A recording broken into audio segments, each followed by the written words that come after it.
Hey, it's me, ProJared. Welcome back to Deathgate. Where we last left off, we met Zifnab, who sure was wacky.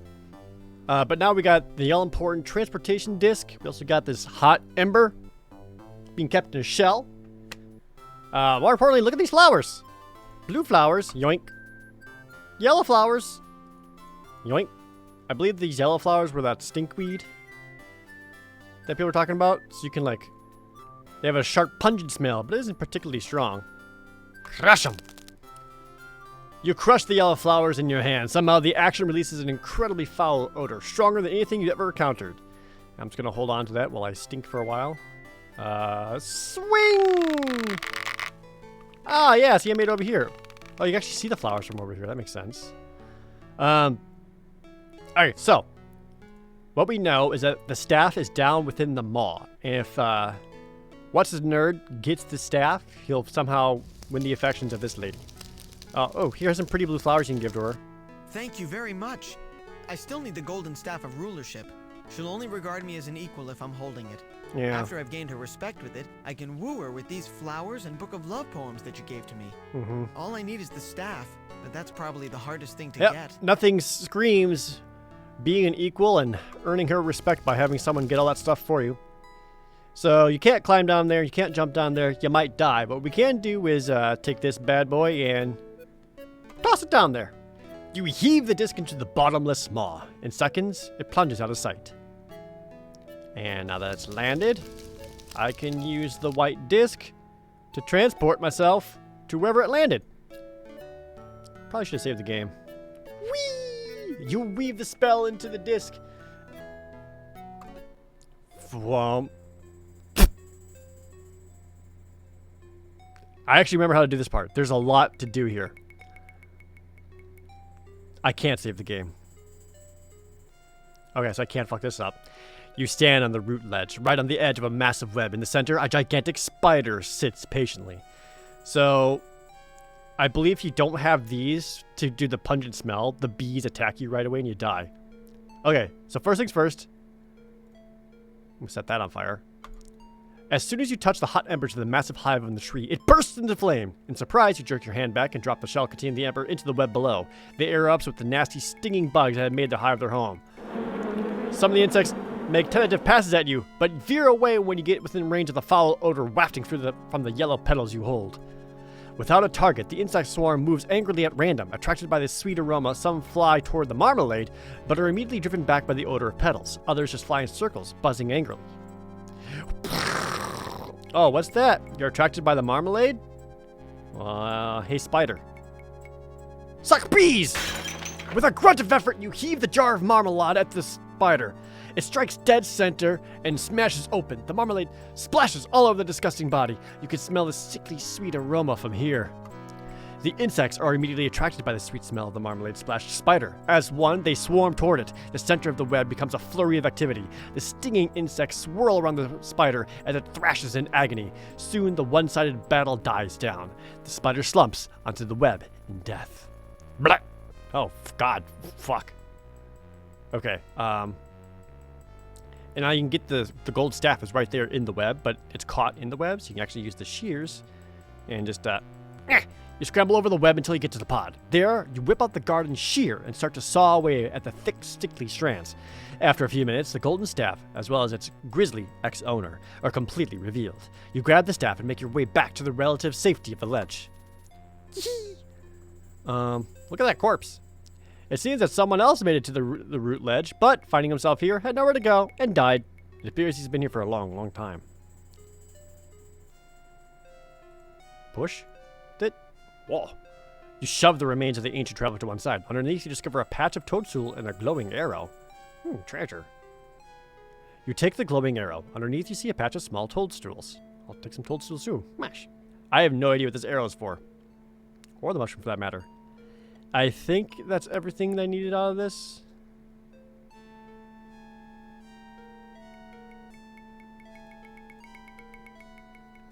I think so. I'm just gonna get the F out of here. If I need more stuff, I can always transport myself back. Alright, thank God. Save the game. spider goal. Bzz. Hey, nerd. I got this for you. You give the final item to the prince and offer a quick word of encouragement. He breathes deeply to bolster his courage and strides toward the princess, holding the staff out before him like a shield. The prince nervously sidles up to the princess, her eyes open wide when she sees the object he holds, and she excitedly asks about it. He stammers an explanation, and she nods throughout, but it is obvious that he is losing her attention. He thrusts a bunch of blue flowers toward her. She gasps in astonishment, but smiles and accepts them. For the first time, you notice that she has a twinkle in her eye while looking at the prince. You sense that she is beginning to see the prince as something other than merely an elf or a prince, and more than a friend. She says nothing, however, and the silence begins to expand. The prince pulls out the book of poems and flips through it. He reads at random from a poem which speaks of a man's love for his favorite steed. When he realizes the poem's subject matter, he immediately stops and moves on to another. Instead of being insulted, the princess giggles softly at the prince's boyish attempts to enchant her. Soon he has found a heart-rending poem that actually brings tears to the eyes of the princess. At the end of the reading, she throws her arms around the prince and kisses him. He drops the book and returns the kiss. That worked! After a few minutes, a smiling prince wanders back to you. It worked! All of it! She has agreed to consider my courtship, and I owe it all to you, my friend, more than I can ever repay. But I will try. I know that you have a quest here, but I know not what it is. I will accompany and help you as I can, and perhaps I can give you some fraction of the happiness you have given me. Oh, I now have the elf prince with me. Yes, my friend? Good. Do you think I can talk the princess into accompanying us? I'm sure she would be glad to accompany us if you asked. I would have asked her myself, but I didn't want to presume too much. Okay. Nothing right. Sure. Alright, so I guess I'll talk to her about it. Oh, I want that flute, though. At first, you mistake the princess's silver flute for decoration. Carved dragon wings stretch out from the instrument, as it suggests that it is capable of taking flight any second. Greetings. My prince explained that you are a friend of his and that you helped bring us together. For that, I am indebted to you. Yeah, about that. Would you mind doing me a favor? A favor? Certainly. What is it? I was wondering if you'd accompany me somewhere. I need you to use your golden sword for a task. Of course I'll Kurt should have help asked her you. to scratch my I back. can't imagine what task would require my golden sword. It's not much of a weapon, it's a symbol of leadership. But I'll be happy to accompany you. Hell yeah!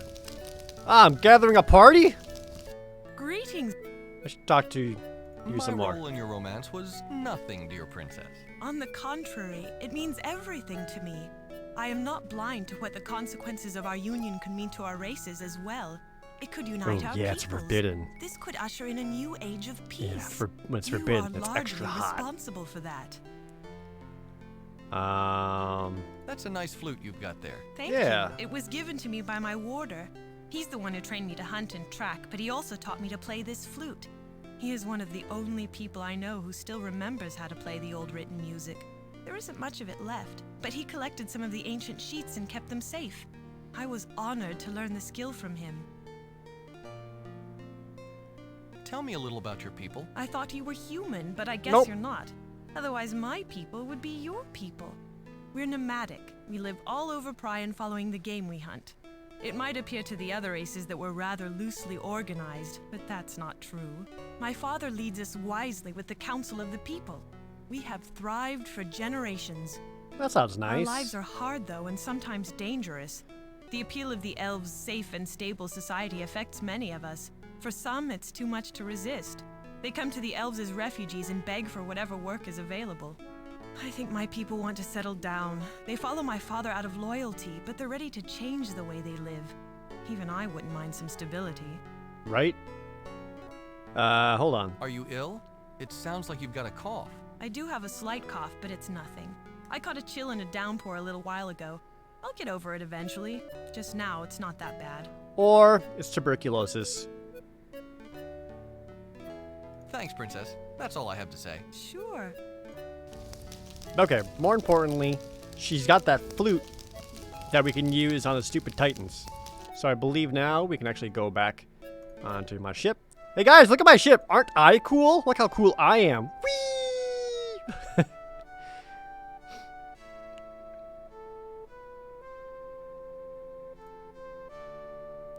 All right. To that forest. Oh, not you. This way. What? The forest is unnaturally still. There are no sounds of birds or animals. There is no wind. A young dwarf girl is tied to a tree with vines here. She looks desperate. Okay, first things first. Greeting. Do me a Would you favor. mind doing me a favor? A favor. I don't want to get stamped into the ground. Could you take a look at this book? It has some written music in it. Yeah. Could you take a look at this book?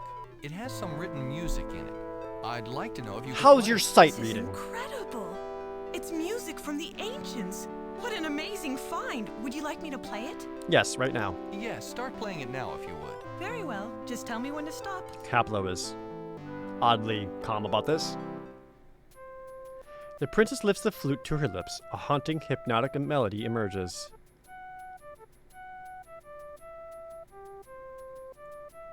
Let me get you out of there, dwarf.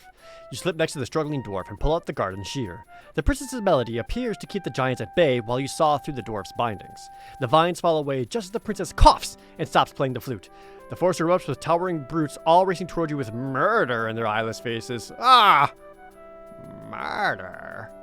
You grab the dwarf's hand and sprint off to the south. The crowded forest falls away, and when your party has finally reached the clearing, you notice that the giants have stopped following you. The dwarf girl gasps for breath. Her legs were obviously made for negotiating much shorter distances. After she recovers, she looks up at you. Naturally, you expect the small creature to overwhelm you with gratitude. Why did you rescue me?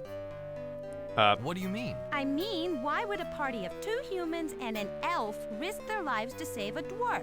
It doesn't make any sense. Isn't it obvious? I need something from you. Why wouldn't we? It just doesn't happen.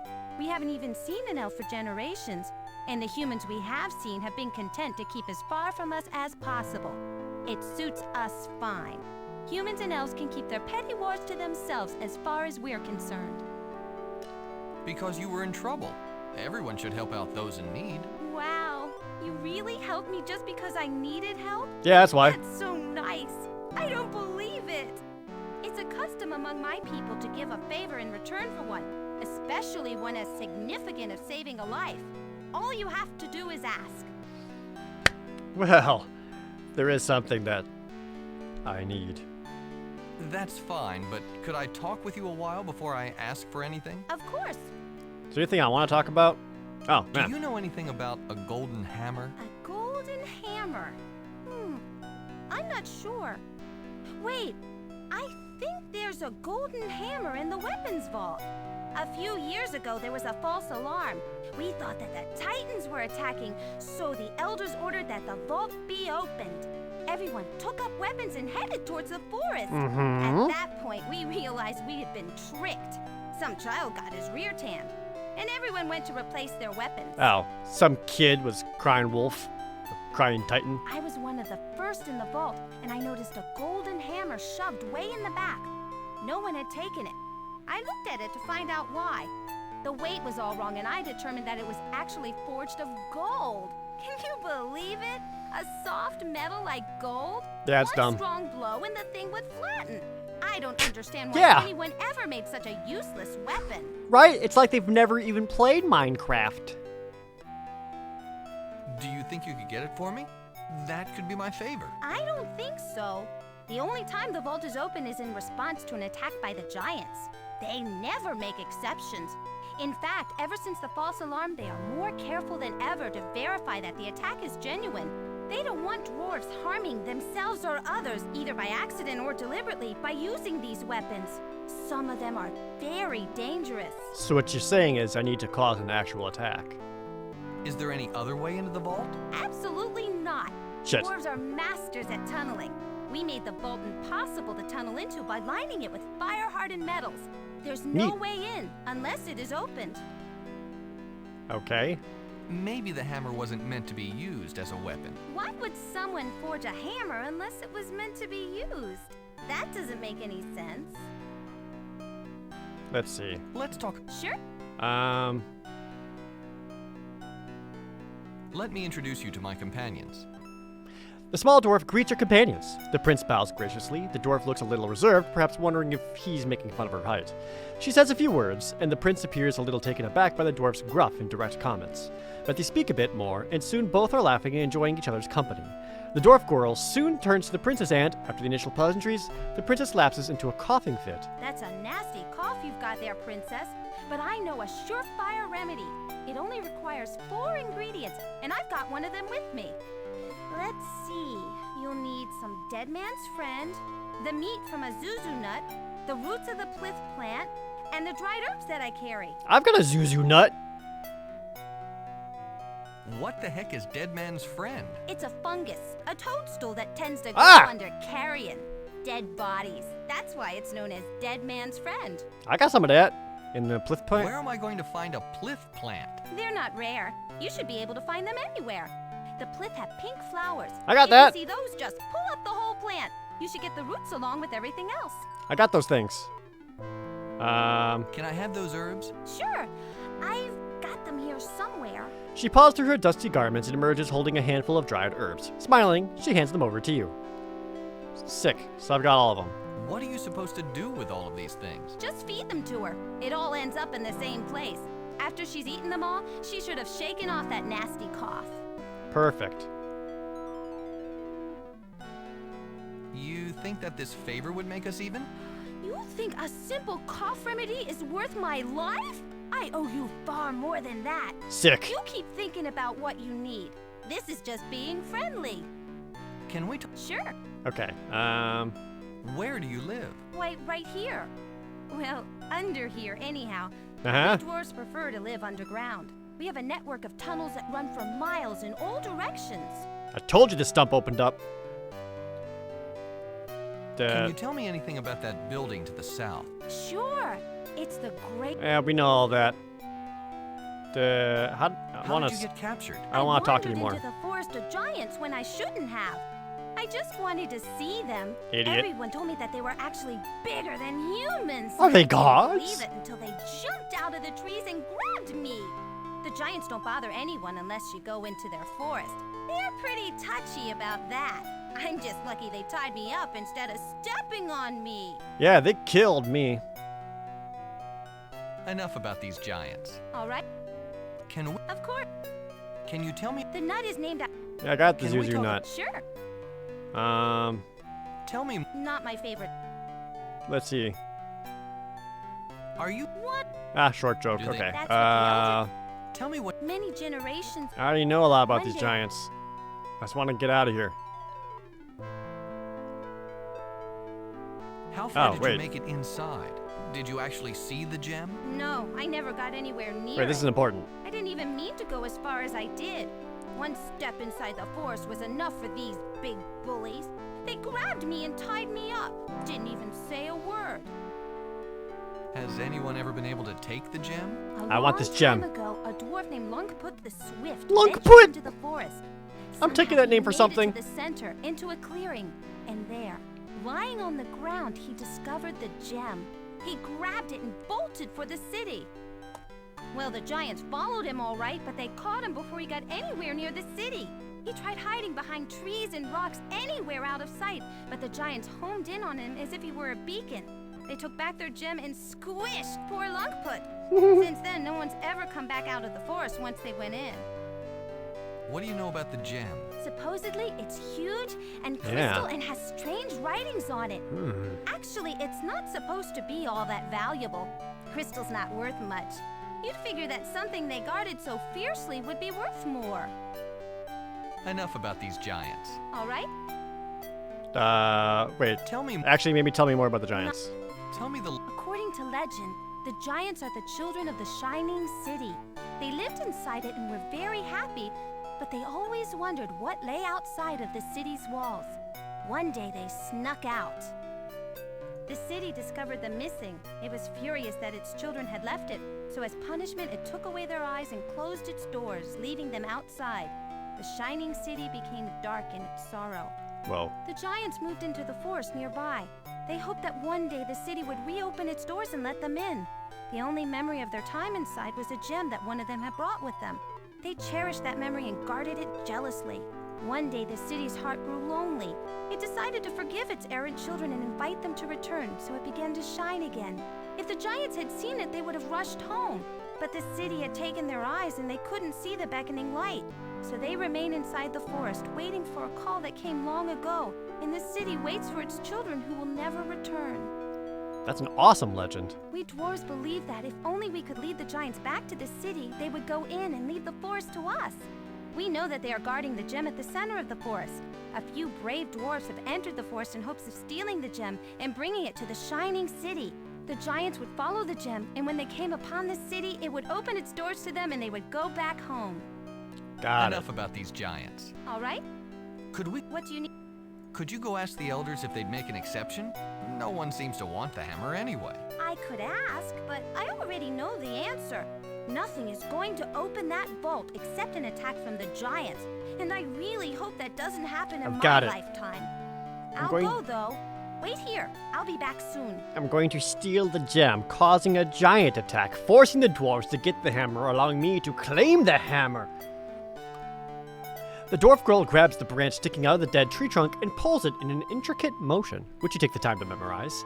In response, a hidden door pops open. She ducks inside and scuttles downward into a tunnel.